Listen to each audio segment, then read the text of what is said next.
Hello everyone and welcome back. So it's been a couple of months since I uploaded a video.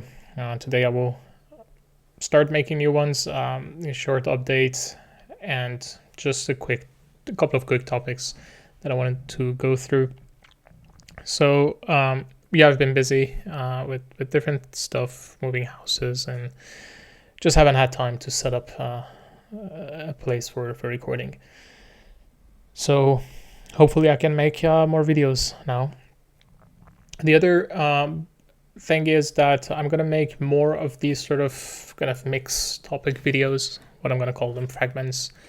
These are not in-depth videos on one specific topic, rather they are more just a general overview of things that I've been thinking about. So it can be a wide range of topics. I'm going to add bookmarks to them so you can basically jump between these different topics, so you don't have to watch all of them if some of them are not interesting for you. And so yeah, that would just allow me to have more freedom in speaking just generally about a topic without going really in depth into it. If I realize that a topic needs more analysis, then of course I will make some dedicated video with slides and everything, and I will try to explain it. So the topic that also, if you have any specific topic that you want me to talk about, you can just put it in the comments. I will try to cover it in the next sort of video that I will make. So the only topic that I want to talk about today is consent, as it has come up again regarding the argument from consent for antinatalism. And it seems that there are still people who kind of have a problem with the consent argument. Basically, the problem seems to be coming from this understanding of consent when it applies to actions that we do, or more specifically, the actions that other people do to us. But the way that I talk about consent, if you have watched my previous videos, is more about the states in which we are in and the results of those actions, rather those actions themselves. So I just want to just quickly explain why I think that that's the case, and why I think that we should focus more on results of actions, or more specifically the states from which the states in which we will be because of the results of those actions. So yeah, generally when we speak of consent, we talk about actions, in a sense that someone wants to do something. You go to a doctor and they want to operate on you, and they ask for consent. So you give consent to that specific operations that they want to perform on you. So it seems that we talk about consent to actions. However, what I'm trying to explain, what I was trying also explain in the video that I have on death and also consent,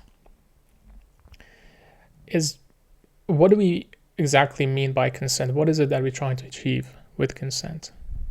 Because to me, actions on their own are basically innocent, in a sense that on their own, there's nothing about them that we need to give consent to.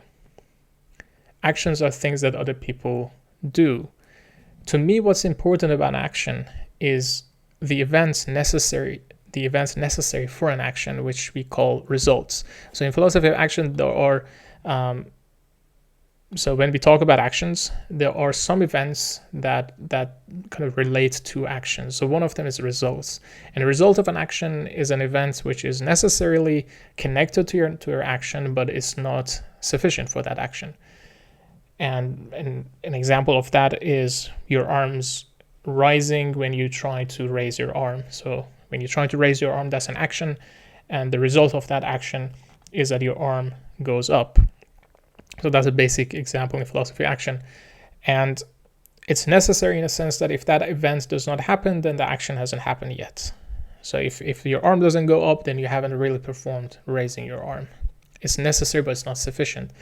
It's not sufficient because it's not only the action of raising your arm that can result in that event of your arm going up. Other things can also make your arm to rise, but not your action. So in that sense, it's an event which is necessary, but it's not sufficient. So that's an event related necessarily to an action. And there are also consequences, and consequences are events which are caused by actions. So that those are a couple of specific definitions in philosophy of action. And to me, it seems that when we talk about consent, we're not really talking about actions. What is important for us is rather the results of actions. And that's a very important distinction to make, in my opinion. Because if we ask about what really consent is, like if someone asks why is it that we ask for consent, I believe what we're trying to prevent is the results of an action, or even more specifically, the state in which we will be if the results obtain. So, for example, if someone wants to do an operation on you and you want to give consent, what you're trying to prevent is to be in a state in which something is imposed on you. You know, they do an operation without your consent. I don't know, they pull out teeth or something without your consent. And what you want to prevent is a state in which you don't have that tooth, that something is imposed on you.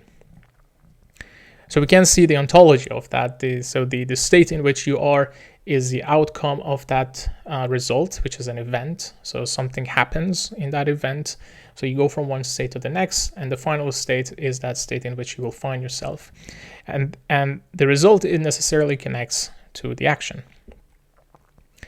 So to me, it sounds like what we are really focusing on consent. If you try to explain consent to someone, what you would do is point to that state, to that final state.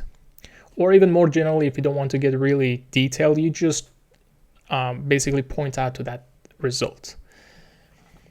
And I guess that's important because actions and results are two different entities. But they become important for antinatalism because actions can extend in time. They can extend very long in time. They can start even before you're born, even before you exist. But the result can be during your lifetime.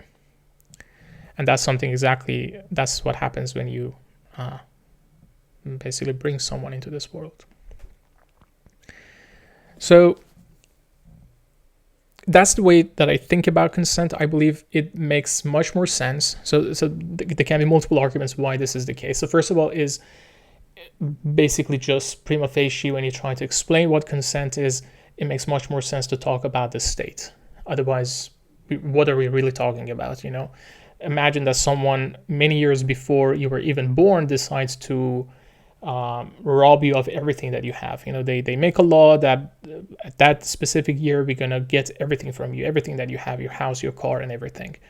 Now that law might have, you know, come into place even before you were born. So someone decides to do that in 50 years. So the action itself has started back then. Someone decides to do something, and that action is completed once the results are obtained. But that results is exactly when you are born or after you're born.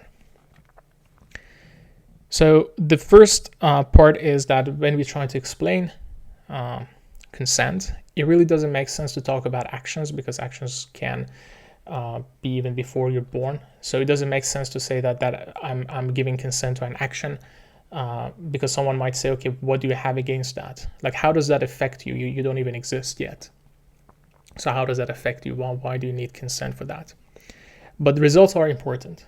You can explain about the results. You can explain that, hey, the result of an action is something that I don't like. It puts me in a condition, in a state that I don't like. So that's something that you can define in a kind of defining what consent is. And the other point is the one that I just mentioned, that it doesn't make any sense to say that I'm giving consent to actions because actions don't really affect me. Not all of them. Some of them even start before I exist. So how does that affect me? How can I defend that ethically, that there is something about giving consent to actions? But I believe the most important one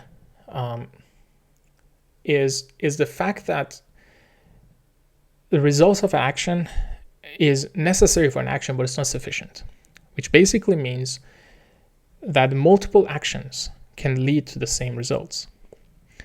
So if we were really giving consent to actions, if we give consent to action A, which results in R, let's say, and you have another action B that results in the same R, that's possible because actions are not sufficient. If you give consent, or if you don't give consent for A, then that has nothing to do with giving consent to B or not giving consent to B. These are two different actions. But to me, it sounds like when we don't give consent to A, what we are really trying to prevent is the result of AR. And by doing that, we also implicitly are preventing the action B from happening. And I believe that's the case that we have. So suppose that you go to the doctor again and they ask for a specific operation. They say that they want to pull out a tooth. And then you say that, hey, I don't want that. Now, what you're doing is that you're preventing, supposedly you're preventing specific action. But now suppose they say, okay, you don't want this specific action to be performed, so I'm going to ask another doctor to do that to you. And notice that actions are individuated by the agent. The action that I do and the action that you do are different, even though they result in the same action. But if I tell you, hey, like someone else is going to do that operation on you, you will be like, but that doesn't make any difference, right? I'm just saying that I don't want that tooth to be pulled out. So it doesn't matter if whether you do it or someone else does it. The point is that I don't want that result. I don't care about specific actions. I care about the result. So that's I believe important, and that shows why we are actually focusing on results in consent. However, if we were actually focusing on actions, then we would expect a different behavior. We would say, okay, we are not giving consent to action A, but we would also not give consent to action B. We would also not give consent to action C, etc. You would have to do consent for one by one. But once you do for a result, you're rejecting all the actions that result in that specific result are. Even if they say we push a button and then the tooth goes out, it doesn't matter. It's the same result. And as we said, we can get more specific because result itself is an event that ends up with a specific state that you don't want, that you want to reject. So I believe that also explains it. And so we might ask, why is it that we think that we are talking about actions? If you really care about results, then why is it that we think that consent has something to do with action? And that comes because of the necessary relation that exists between results and actions. When you don't give consent to a specific result, what you're doing is that you're blocking that result. But by blocking that result, because it's necessary for actions, you block actions as well. So it looks like that when you don't give consent, what you're doing, you're stopping certain actions from happening. So it makes sense that in common conversations, what we do, where all of these philosophical details are not in play, what we're talking about, we can just easily talk about actions. We can say, okay, I prevent that actions by not giving consent. But I believe to make sure that we're ontologically aiming for the correct entity here, we should talk about results and understand it by this dynamic that exists between results and actions. So how does this help antinatalism? Well, the fact is that the decision to bring someone into this world happens when you don't exist. So there's no one to give consent. So this is the problem. If you think about consent to actions, then this can be a very good counter argument to the argument for consent, for antinatalism, right? Because someone can claim, okay, consent would only make sense if you exist, if there's someone to get that consent, but you don't exist, so you don't have that capacity for consent. But if you think about the way that I'm explaining here, that I'm trying to define consent, what we care about is not really the action. The action could have started like 20 years before I was born. You could have pushed a button that starts a chain of reaction that in 20 years it would result in my existing. But that doesn't matter, because what matters is the result of those actions. And that's where it comes in the end to the roots of consent. Why is it that we're asking for consent? Consent is basically means that the condition in which I find myself should be something that is not imposed on me.